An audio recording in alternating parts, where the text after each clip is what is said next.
Hi, and welcome. You're listening to the X22 Report. My name is Dave, and this is episode 1158B, and today's date is December 21st, 2016, and the title of the episode is Obama Warns Russia Already Had a Practice Dry Run on the Power Grid. Let's get into the economic collapse, political and geopolitical news. Now, at this point, we realize that the elite, Obama, part of the elite organization, they were trying to push the Trans-Pacific Partnership and the Trans-Trade and Investment Partnership, and they were getting backlash from the people around the world because they kept it a secret. They didn't want anyone to see it, and people started to realize when they started to leak some of the information that this was not for the people whatsoever. And it also took away the sovereignty of governments, and they said, you know something, we can't go with this. And then they tried the backdoor program called the Comprehensive Economic and Trade Agreement from Canada, which is really a Trojan horse deal between Canada and the EU, and it mimics pretty much what the TPP, the TTIP really were. And people think, well, everything is said and done. We're not getting any of these type of trade deals through. Trump is here. He's saying, that's it. We are done. We're not pushing these through. And remember, the elite, they don't just give up and say, okay, we were beaten. They regroup and they try to meet their goals. And we can see right now the transatlantic corporations and their armies of trade representatives, lobbyists, think tanks, corporate lawyers, well, they're pushing forward. They came up with a new plan. And this time, it's much worse. The plan is called Trade and Services Act, or TISA.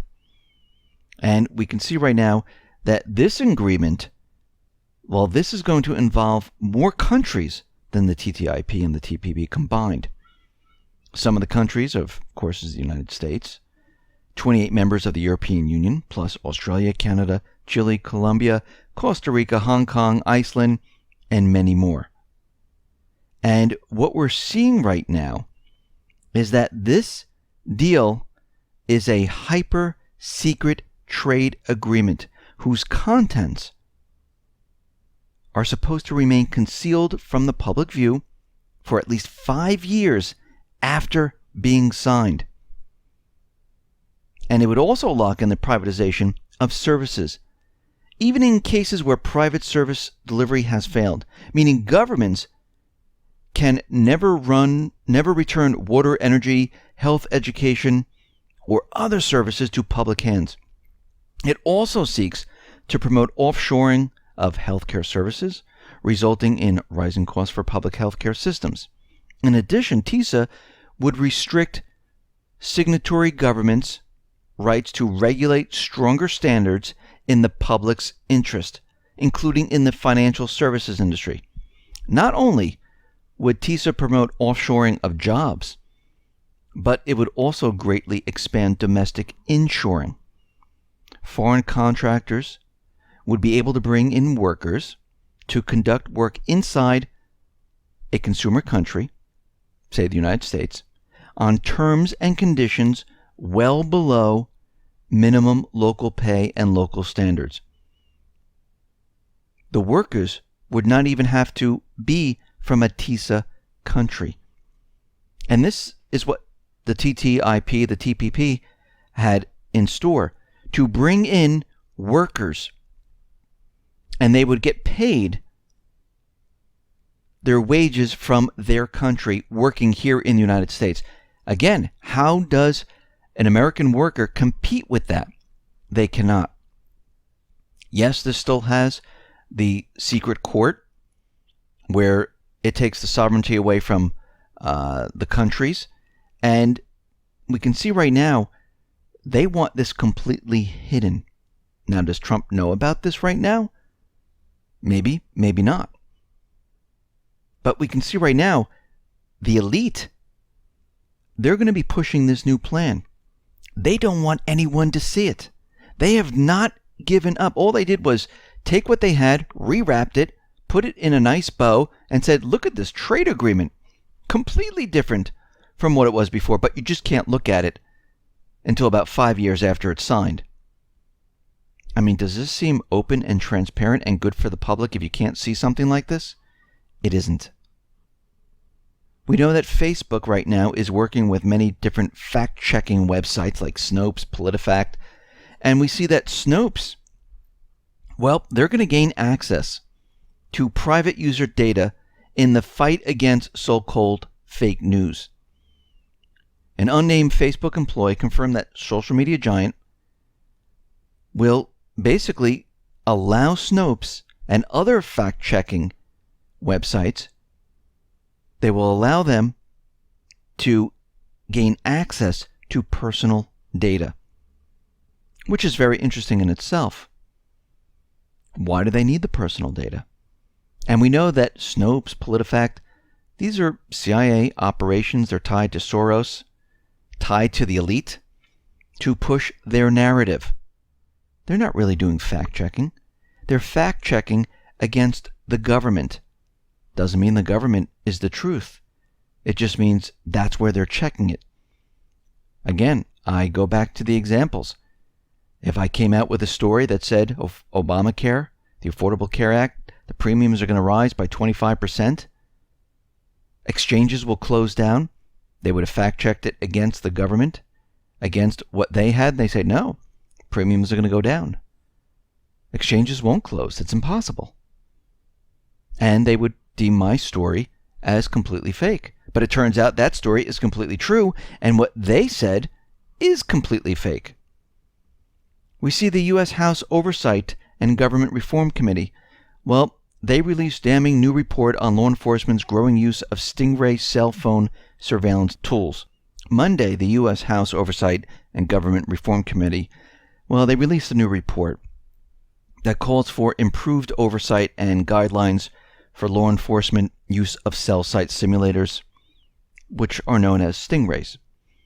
And what they do is they capture the data, and agencies like the FBI, CIA, police departments, they haven't been using warrants for this. And what they found is that this is completely unconstitutional, and the U.S. Department of Justice has about 310 cell site simulators spread across several agencies.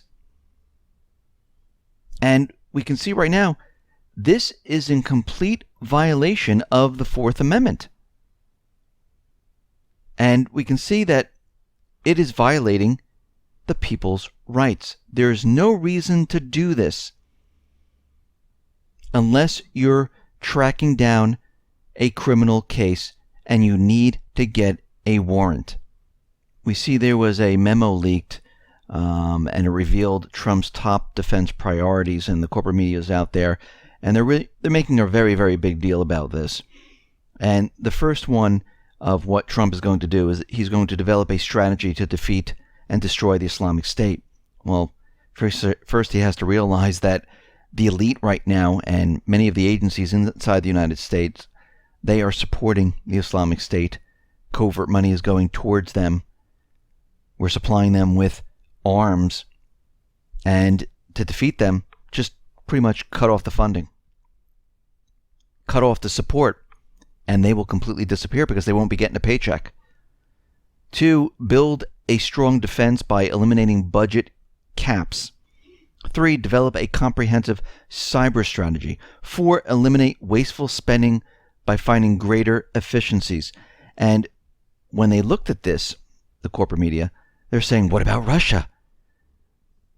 What's the defense? What's the top priority for Russia? What is he going to do? Well, there are no problems with Russia. The problem with Russia is that the elites, the Obama administration, made it all up. If you look at Putin's actions and you look what has been going on, Putin has been trying to talk to the United States, trying to work out the different situations that are happening in the Middle East, in Ukraine. But the U.S. government, the central bankers, the elite, they continually push war. They don't want to work out the problems. They don't want to talk and sit down and reach agreements. I mean, John Kerry did sit down with Lavrov, And every single time the United States agreed, they went back on their word. Because they really don't want an agreement. They want war. They want war with Russia. They want Syria. And that's why, at this point, there's no problems with Russia, because it is completely made up by these individuals to scare us into war, thinking that Russia is the enemy. Why do you think they're coming up with the alternative media being plugged into the Russian propaganda unit? Because they're trying to link it all. But it's not working. The truth will come out, as it always does. One way or another, the truth always reaches the surface, and the lies are exposed. Now, out in Germany, the manhunt is on. They're looking for the suspect, Anis Amri. He's 23 years old, and he's a suspect in the case, and they're describing him as dangerous and armed. And we can see right now that he has a sordid past. Because when we look into this person, we can see that the suspect's father and security sources reported that Anis Amri left Tunisia 7 years ago as an illegal immigrant and spent time in prison in Italy. And he also served 4 years in jail on accusations of burning a school. And we can see right now that most likely this is a patsy. If you notice, they always get these individuals that are in trouble, these individuals that have been in prison, and they use them to create these false flags. We've seen this in the past. The FBI is famous for this. And of course, this is the person they're hunting down. Now, most likely, they were telling this individual that, you know, you'll be okay, everything will be fine, just do what we say. And usually what happens is they kill this person once they find them. And we can see right now the manhunt is on. Most likely Merkel is going to create draconian laws to take away more rights of the people. And again, this is all being done because we know this is an election year for Merkel. And we can see that she's clamping down because she wants to win. We see Turkish prosecutors. They're probing why the killer of the ambassador to Russia, why wasn't he taken alive? Why was he killed? They're saying they had every opportunity to disable him and take him alive. There was no reason to shoot him dead. Well, there was a reason, because they didn't want him talking. Because this whole thing, we can see, was a complete setup. It was a message to Turkey. It was a message to Russia. And they didn't want this guy talking at all. And we can see this is what they do. The people that they use as their patsies, the people that they use, they make sure that they can't speak after the crime has been committed. Now, Jabhat Fatah al-Sham, they are taking responsibility for what happened to the Russian ambassador. And this poses a problem because al-Sham is an offshoot of al-Nusra. They were renamed. And all of this is part of the United States terrorist organization. So when we look at this, the assassin, well, was he an agent of al-Nusra? And if so, this leads back to the U.S., it leads back to Saudi Arabia, it leads back to Qatar. And it looks like the U.S. then was involved in this. And we can see right now, they're going to find out who is responsible, or they're going to continually try to do this. But they already know in the back of their minds that this was part of the agencies of the United States government, part of the elite, sending a message to Russia, trying to break up the deal of what's happening in Syria. And let me just say that the elite, they are out there saying that they are not giving up on Syria. They're going to be pushing forward, and they're not leaving. Now, there was a security vendor the U.S. technology security vendor LogRhythm's Chief Information Security Officer and Vice President James Carter. He is warning that the massive internet outages that occurred back in October, where there was a DDoS attack against DNS provider Dyn, which caused sweeping outages across the East Coast, they're saying that this was just a test. And this was a test to see how well and how efficient they were able to bring down the websites and stop internet traffic in this area. He's saying in 2017, we're going to see a really big hit. And he's saying that the internet might completely go down for 24 hours. And if this does occur, financial markets will tank. The system will come to a screeching halt. Sounds like something the elite actually would want to happen. And we talked about this in other reports where they will attack the power grid, they will attack the internet,